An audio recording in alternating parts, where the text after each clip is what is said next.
because you don't want to face the accountability of your own creations. You created this freaking entity called the devil so you can place blame on him, even though he ain't doing nothing in the whole Bible, but yet everybody believes in this nigga too. One of my theories is the devil is, let's just say the devil is real. If the devil is real, then the devil is impersonating God and or Jesus in the book. The devil, the God in the Bible, in the Jesus in the Bible, is the Is the devil. devil. Because everything leads to all this. Well, first of all, before I say that, everything all bloodshed, all war is orchestrated by God in the book. The book tells you when God and Jesus is doing and or saying something, and everything is orchestrated by God. All the bloodshed, all the tyranny, all that free will manipulation. When he gets bored, the Pharaoh again, things that people read in the Bible, they just can't phantom that God is doing what they're reading him do because it doesn't fit their perception of what they were told growing up of him. So so God had all of the firstborn sons killed. God had all the firstborn God killed. sons Now slaughtered. we tripping about abortion, but nobody goes back and talk about all the firstborn sons that were slaughtered by God. And all the bloodshed is orchestrated by God. All the it's so many things that leads that mentions fire and brimstone about heaven. And when you get to Revelations, when this rapture and all this stuff, God And the loses and the and the at the pit and the end of the fire whole pit. entire fight. He loses in the whole entire fight because it states that the heavens and everybody in it is going to burn I down. don't know. That tells you God lost, but yet he still convinced you somehow to make him your God. I do poetry. I created a character called Rebel Jesus. I take on the persona as Jesus, but every time I reference God, I say dad or pops or any variation of father. My latest one, I stated that you hate living as a slave, but you volunteer your soul to be a slave while protesting white folks to behave. And ain't nobody told Pops that he should be ashamed of himself. You will voluntarily, like you stated earlier. I don't know why I believe, but I believe. I mean, and that's cool. And I'm not bashing people who do believe. Believing helps people sometimes. I'm not bashing that. I just want to. That's why I say I'm more intrigued. I'm not. I don't even care about the religion per se. I'm more intrigued with why you believe in something because people die for not believing. You believe in something. For Yeah, not you believing. believe in something that was growth, that was groomed from so much carnage that your God manipulated. And here you are saying, well, my God don't. My God is like, well, again, you haven't met this God of yours, but yet you have so much certainty. You have, I said so many things about why I don't believe, just like that. And you still can't tell me why you believe. Again, not you per se, but just people in general. and Yeah. and No, that's the fascinating part to me more so than the actual religion. For you to be a female, you out of all humans on a globe should not believe in this. You are nothing but an incubator and currency to this religion. And you pay attention to the world, that's exactly how you get treated in real life. You're incubators and currency. And for you to believe in a God that tells you that you can't even pray to him. You can't even you're not even allowed to put God first unless your husband tells you you can. And then before you pray to him, you have to pass it by your husband first to see that he approve of this prayer of yours to get sent to. Why do you believe in that? Why would you willingly, voluntarily sell your soul to be a slave when you don't like living as a slave? And that's the part that tells you that people don't truly study what it says. Because if the way you just put that right there, ain't none of us believing in that. I don't get it. I don't understand why. Ain't none of us none of us following that. I don't know not one female that feels like, okay, what's the purpose of me praying? Number one, because if I don't have a husband, so what when you don't have a husband, then what? Because you're supposed to have a covering, right? So if you're a woman, so you're basically saying that, you don't God doesn't hear you because you're a Oh, woman. he doesn't. God is 100% racist and uh yeah, you could Sexist. say sexist. Yeah, God is racist and sexist. For one, he only absolutely cares about Abraham's descendants, Isaac and them. That's all he cares about. That's all he talks about in the Bible. That's it. All his descendants. And if you are female, you either a prostitute or barren. You can't have kids or you're a prostitute. That's all you are in this religion and in this book. You get raped, that person is punished by marrying you. That's the laws you have to govern to because your God says so. Moses and all the prophets were going on raids because God said, "Hey, you remember that time I told you your great granddaddy and them was gonna get this land?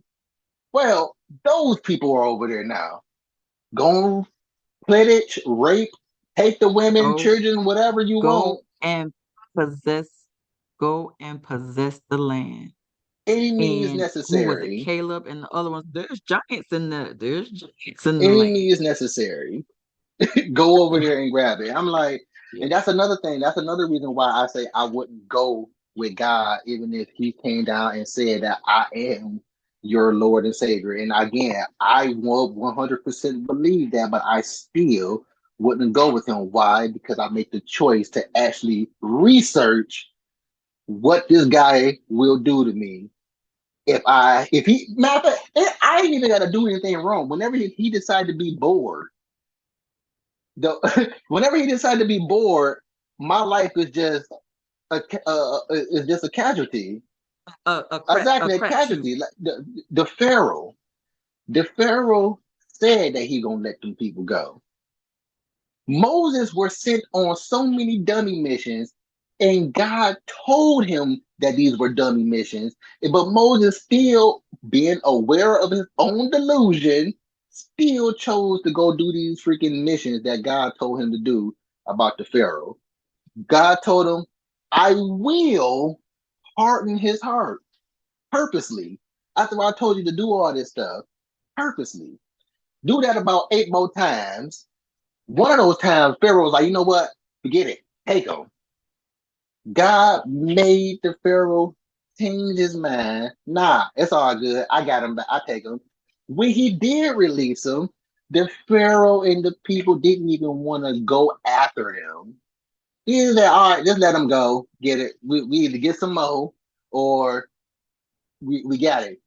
God made the Pharaoh, not under his own free will, get up and chase after Moses and them people. God sent Moses, the Pharaoh, there solely to kill the Pharaoh and his people. He punished all these people, including the slaves, while Moses is doing all these things. He punished all these people just to show that he can do this. That's all. That's all. It wasn't about freeing the people. It was just to show. that I can do what I said I can do. That I can do. Nothing to do with Moses, nothing to do with the people. So at this point, you have empathy for the freaking Pharaoh. Because he was trying to do the right thing, but then God hardened his heart. All because he just wanted to boast about his supposedly almighty power. But here you are getting mad at what you know already. Since you know everything, Ooh, I got a couple of people that y'all would be on here fighting, boy, because you can't tell them that that Bible ain't trust me, we real, wouldn't be child. fighting. You wouldn't, because I would have cut the whole show off by that time because most blind followers won't even get as far as why you don't believe. I mean, why do you believe? Why Why believe they it? At believe. that point, they're already too uncomfortable to talk about what their most beloved possession is in their heart, which is God.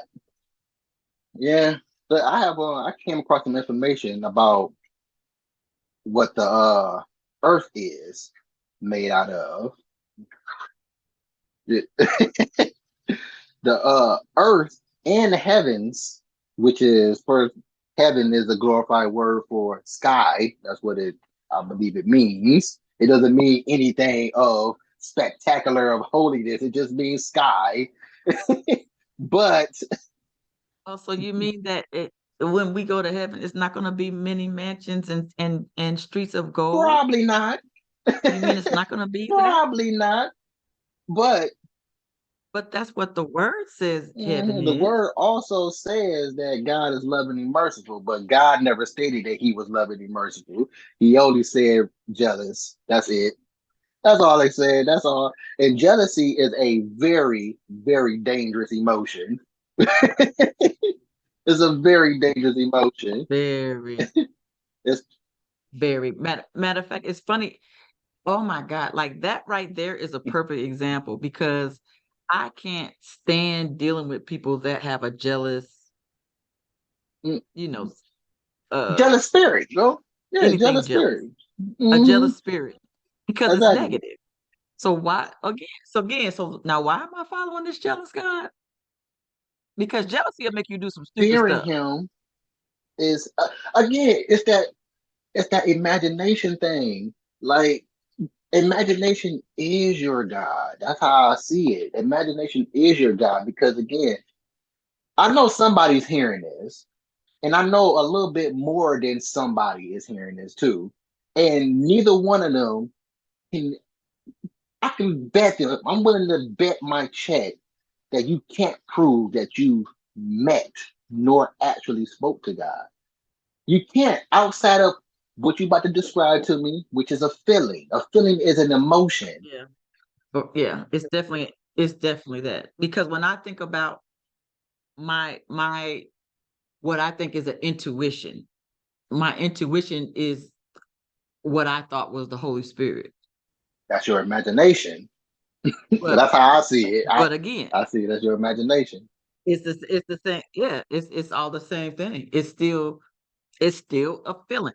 I have a gut feeling that I should do this, or this came to me, um, this thought came to me, or I was able to solve this problem, or because I don't know how many times where I just been like when I'm at work and oh, I think it's like common there's stuff that's common sense to me that's not common sense to other people as far as like problem solving skills. Yeah, people are intimidated by thinking. They're afraid to think because religion subliminally teaches you not to think. You only supposed to do. Yes. And so when I'm in that mode where, okay, y'all are working too hard, let's do it this way. And then they'll look at me because because it comes from me, because Black women are always got to be intimidating and loud, and we're unintelligent. So if I come up with an idea in the workforce, and to me it's common sense, or I get a feeling about how something, and I'll put it to the test to see whether or not my theory of doing it a different way works. and then it works,